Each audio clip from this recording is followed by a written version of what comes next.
Yo, welcome to the first installment of Story Time with Ferg. And listen, since Corona got us all on lockdown, I'm in my little man space. You know, I don't have a man cave. I got 3 kids, a wife, so I ain't got them. The kids can't go to school. Peep this. This story is about the summer Nick taught his cats to read. Now, this is an interesting book here. And I ain't gonna get it away. Go ahead. The summer Nick taught his cats to read by Curtis Manley. Nick had 2 cats, Vern and Stevenson. They spent summers doing everything together. But when Nick sat down with a book, the cats had their own ideas. So Nick decided to teach them to read. He started with easy words. Ball, said Nick. B-A-L-L. But the cats just wanted to play. At lunchtime, Nick pointed at the word food. The cats ignored him. Wake up, said Nick after they fell asleep. This is no time for an N-A-P. His cats did not like that at all. So Nick made new flashcards, and Vern got interested. But not Stevenson. Stevenson just said and crawled under the bed. Nick tried nursery rhymes next. When he read 3 Little Kittens, Vern searched everywhere for mittens, but not Stevenson. Then Nick read his favorite books to Vern, who liked stories about cats and stories about fish. Vern loved fish. He followed along as Nick read, learning the sounds of the letters. Vern practiced on his own over and over, even after Nick went to bed. Soon he was reading new stories all by himself. The next morning, Nick tried once more. F-I-S-H. See? Fish. Vern loves that word. Don't you? But Stevenson said and ran under the porch.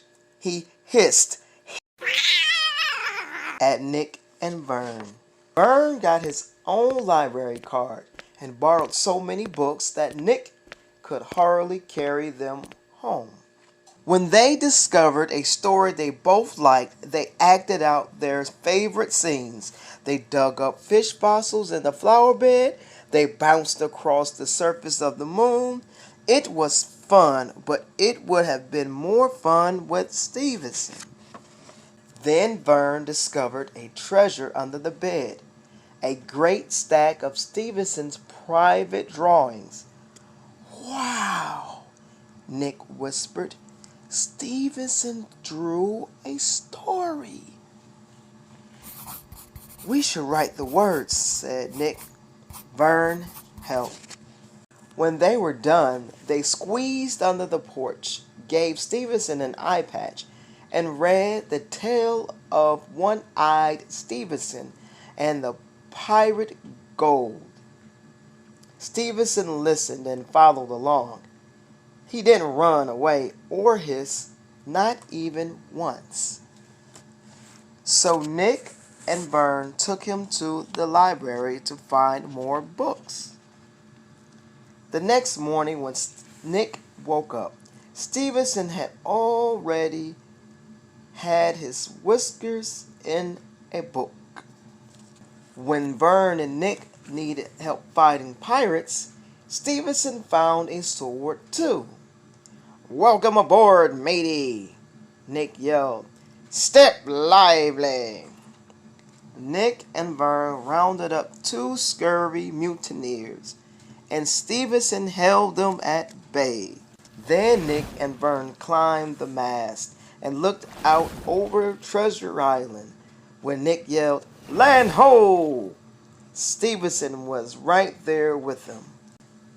Then they all hurried down and waded ashore, and it was Stevenson who found the buried treasure. Now Nick and his cats hunt for dinosaurs in the lost world behind the garden. They race around the yard in 80 seconds. They journey to the center of the basement. Sometimes Vern and Stevenson curl up with their own books. And sometimes Nick reads to them while they close their eyes and purr.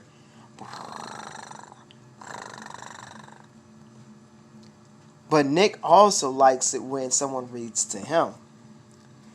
Maybe I should teach you how to speak, he says to his cats. How hard could that be? Says Stevenson.